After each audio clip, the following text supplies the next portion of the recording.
One of you asked me this question, and that one of you was Marty Harding. Marty asked one day, it was right after the Texas abortion law was made known, and it was made known that the Supreme Court wasn't going to do anything to stop it. And Marty reached out to me and said, Kelli, I used to be able to have simple prayer that soothed me. There were places that I could go that would soothe me, and simple prayer doesn't soothe me anymore.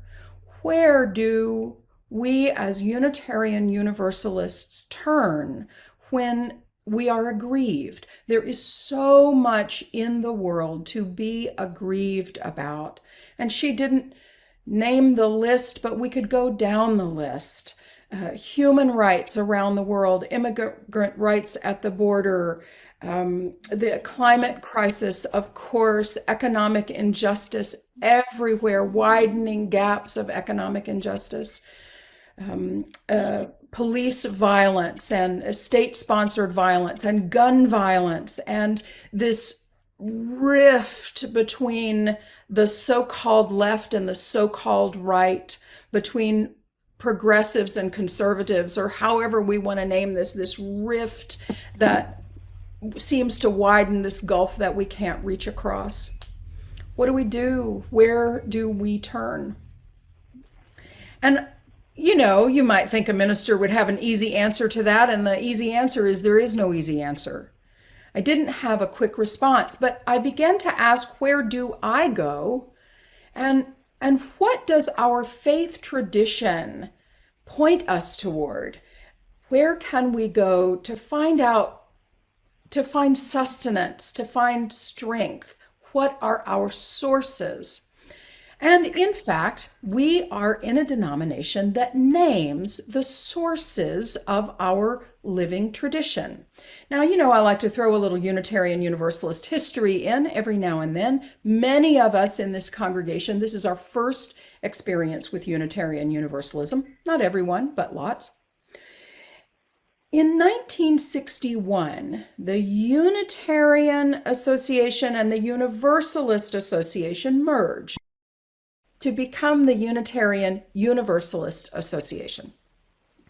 And they began setting about naming their principles and their sources. Both of these were Protestant Christian denominations that got increasingly away from Christian scripture. And so where would we go? What would we name? Was our important piece. If you don't look to the scriptures, as many religious denominations do, Christian, Catholic, Jewish, Islamic, there are foundational texts that you go to. If we don't have that foundational text that we return to again and again as a way to suss out how we make meaning of life, where do we go? Well, they put together some principles that had a lot of very male-centered language, as it would in 1961. They were putting together what they thought they needed, and what we have is a covenant. We covenant to affirm and promote our principles, and then we rely on our sources. And the idea was covenant allows it to grow and change. As we've been talking about the eighth principle, we know that we have a mechanism for our covenant to grow and change.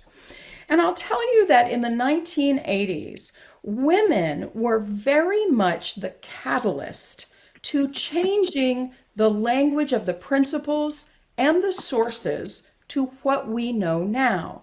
They went on, the UU Women's Federation went on what was called a manhunt, and they went through the foundational documents to look for language of he and him, language of mankind, and to change that to humankind, so that patriarchy was less baked in. They sought to excise that out of our foundational document. And if you look at them now, you'll see that there's much less of that. So they were the catalyst. And in the 1980s, over 3 years, the Unitarian Universalist Association proposed the principles, the new principles and sources, voted on them, and then voted on them again. We've been talking about this, about the eighth principle.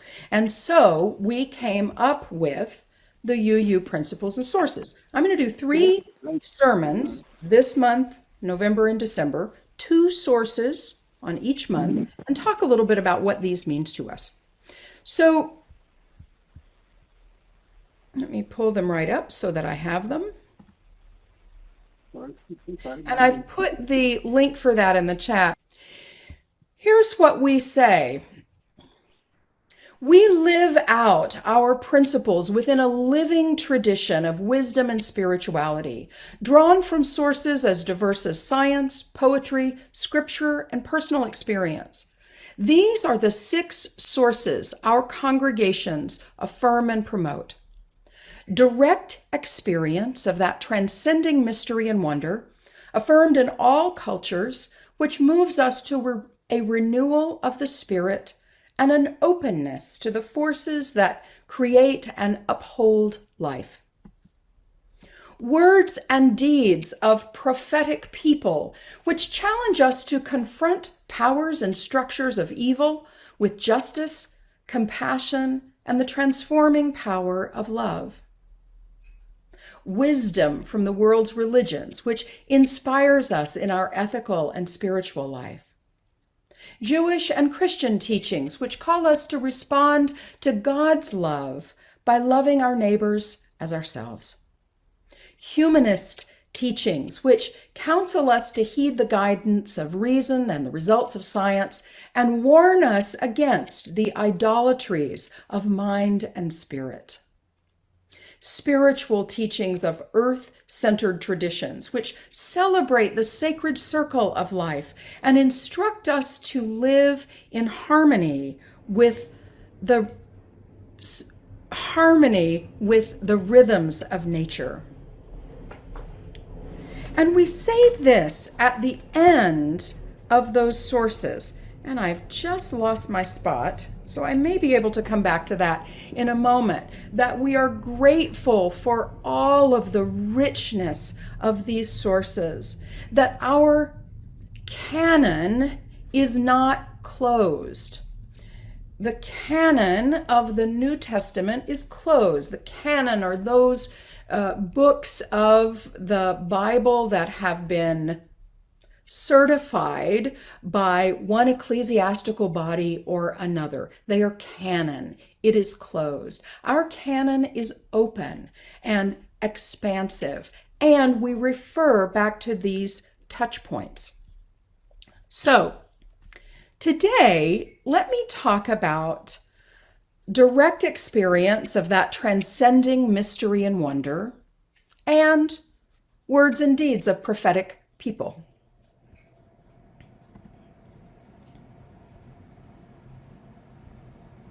Professor Mark Musey, who is a comparative religion professor at Rhodes College, talked about 3 essential types of worldviews. He talks about theism, which is the belief that the reality governing and underlying the universe is a god or a pantheon of gods that have human-like qualities and characteristics. He refers to atheism, spelled the same but pronounced differently and with a little nuance to atheism. Atheism, the belief that ultimate reality is impersonal, devoid of human-like qualities. But it doesn't mean that it's an anti-religious or anti-spiritual perspective.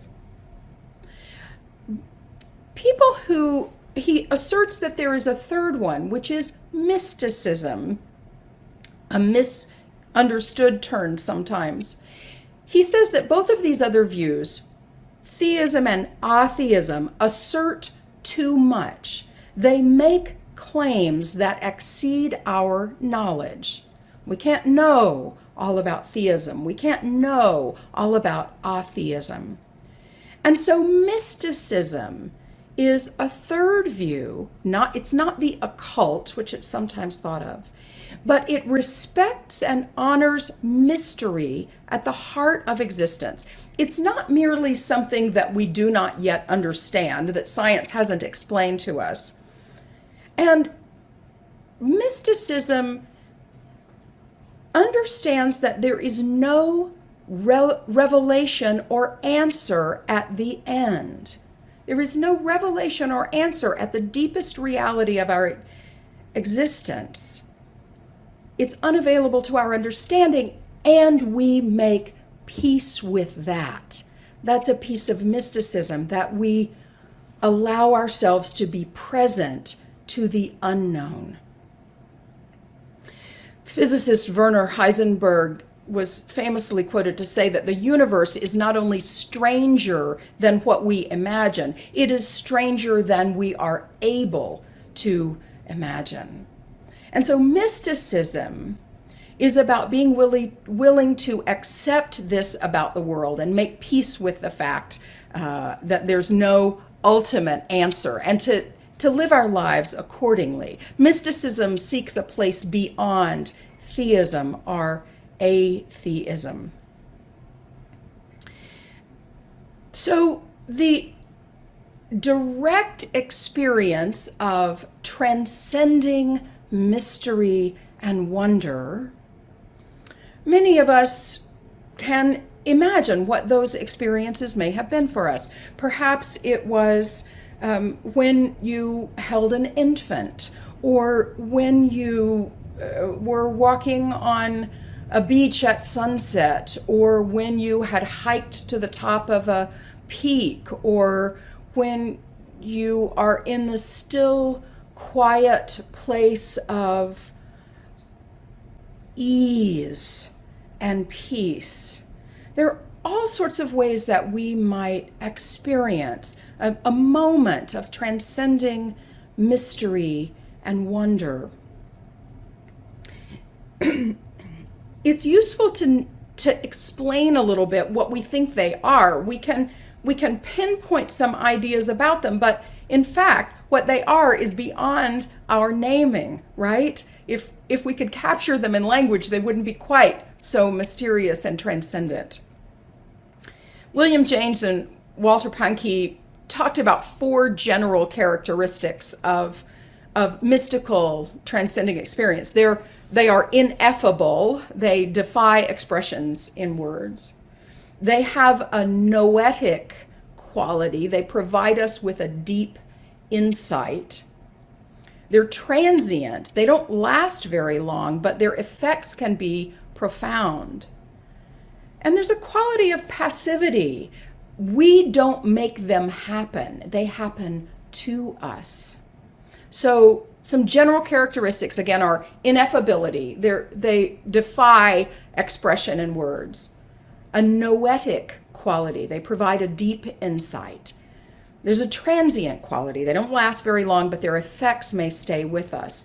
Example, that you can remember those peak moments of mystery and wonder in your life, however far back they may be.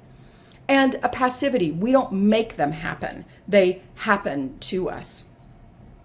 So I think because we have these in our sources, it is useful for me to think where do these moments of transcending mystery and wonder show up. And as I was preparing for today, I was thinking about stories in my own life about where these come up. And I want to share just one of them with you.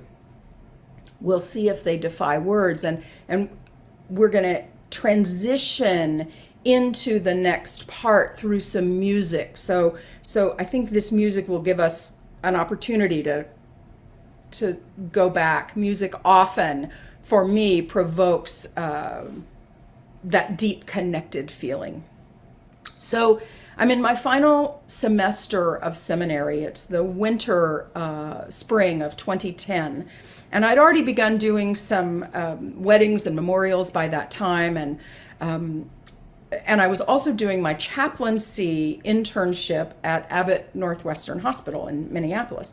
So on a cold February afternoon, I had been asked to go out to western Hennepin County, way out in the country, to perform a wedding. And as every now and then happens, it was a rush job because one of the spouses was ill with cancer and he was not expected to survive many more days. And this couple who had been planning an event, a big event, were not deterred by his approaching death, and they wanted to have a very small ceremony. We were gathered in this lovely farmhouse. It looked like something out of Martha Stewart. And there were just 6 of us who were gathered there. The groom's son was a Marine, and he had gotten leave to come home, and there he was dressed in his dress blues. And as the couple sat on the couch, and I was standing across from them, and I was able to look out the windows at these snow-covered fields as the late afternoon sun shone upon them. And I married them, and I was so moved by their commitment and their determination that cancer would not have the final word on their really beautiful love affair. I finished the ceremony and I wished them well, and I knew that it wouldn't be many days until I would be called again to go back out there. And sure enough, it was not. And as I left, as I drove out that long farm driveway out to the road, the sun was setting on these fields, and it was pink and lavender and white and so beautiful. And I had the sense for myself that if this was all I ever got to do in ministry, it would be enough. If I never performed another ceremony or preached another sermon or did another thing, that I was called to that exact moment, and it would be enough. And it was a profound experience, and it has stayed with me in my life and my ministry. That's not the end of the story. The next morning, I went to Abbott Northwestern, as I did each morning that term, to do my chaplaincy internship. And we started each morning with chapel. And so there was an exchange student from Estonia who was a part of our cohort. And she was in charge of chapel that morning. And she played the composer, a piece of music by the composer Arvo Pärt, who I'd never heard before and now is really a favorite of mine. And as she played this music, Anne's going to play it for you in a moment, I was able to settle into my body, into the space, into this particular moment in time, and be so present. The scenes of the afternoon before, that look over the fields, the pink and lavender fields as they were covered in snow with the sun going down, they flooded my memory. And I don't have an answer to what it all was. My neurons were firing. There's some scientific explanation. But what I know is that I was connected to myself and to the world and to my call in a way that I could not anticipate, could not have planned, couldn't have made happen, didn't last, and has stayed with me. We each have somewhere in us some such similar moment, or maybe yours is completely different. But when I am aggrieved, I call on that moment of possibility of such connection to the world. As this music plays, if you're comfortable doing so, I invite you to close your eyes. It's slow, it's ponderous. The Portuguese pianist Joana Gama plays for us Fur Elina by Arvo Pärt. And I invite you just to be present to wherever your mind goes, always coming back to your breath as we listen to this piece of music.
Our second source is the language was changed.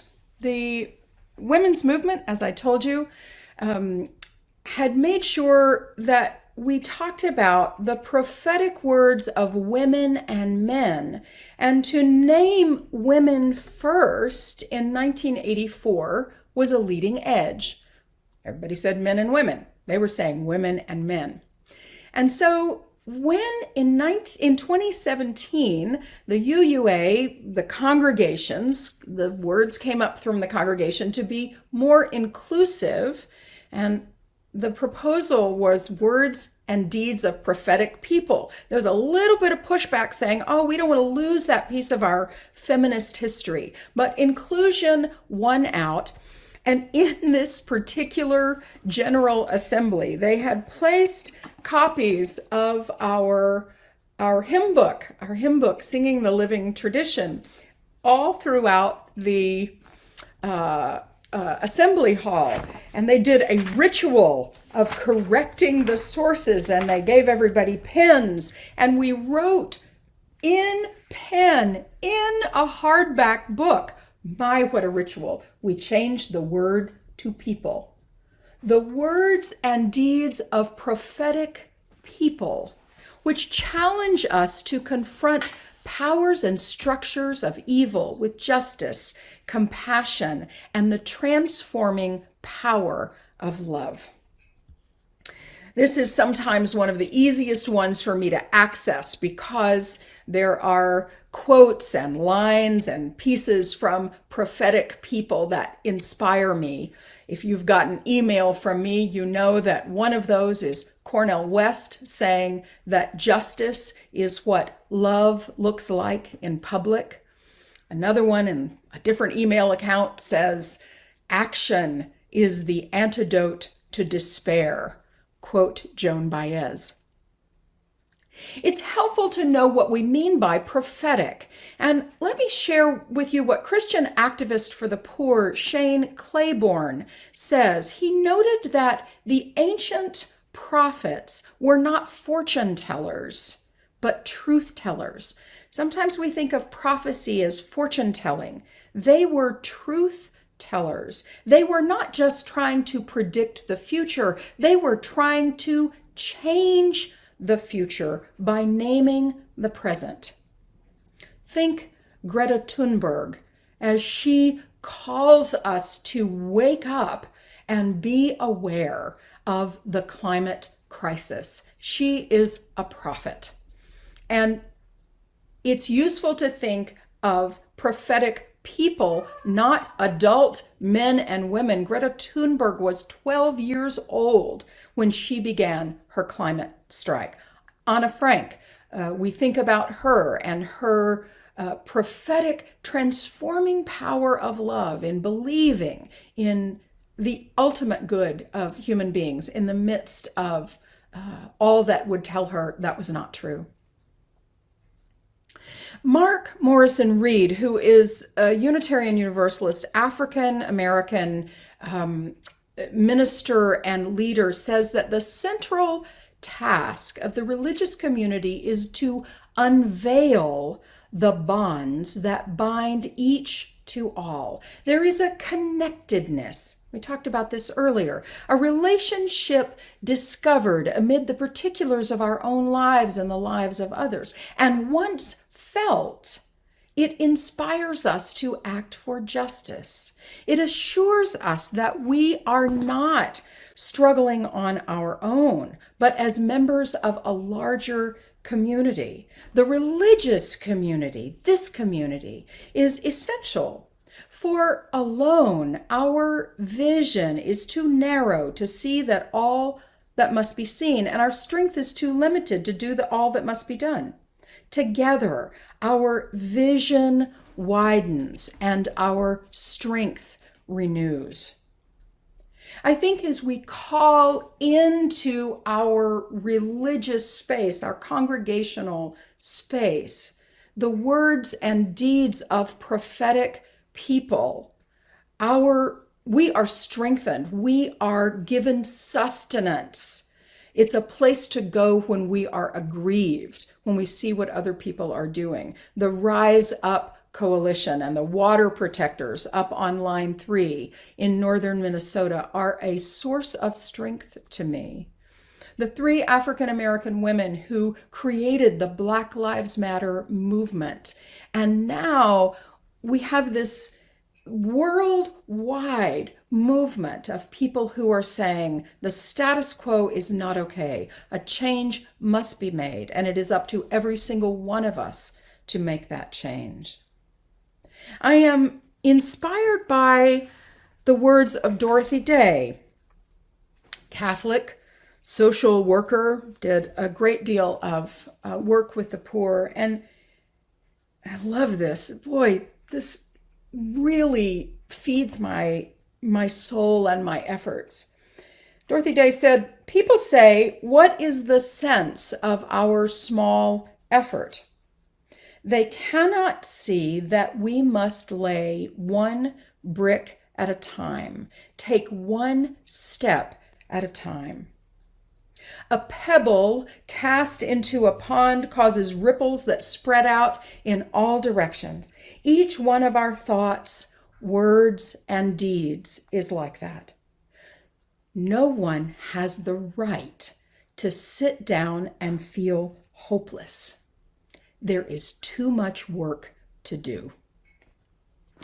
I say to you that authoritarianism, that end-stage capitalism, wants us to sit down and feel hopeless.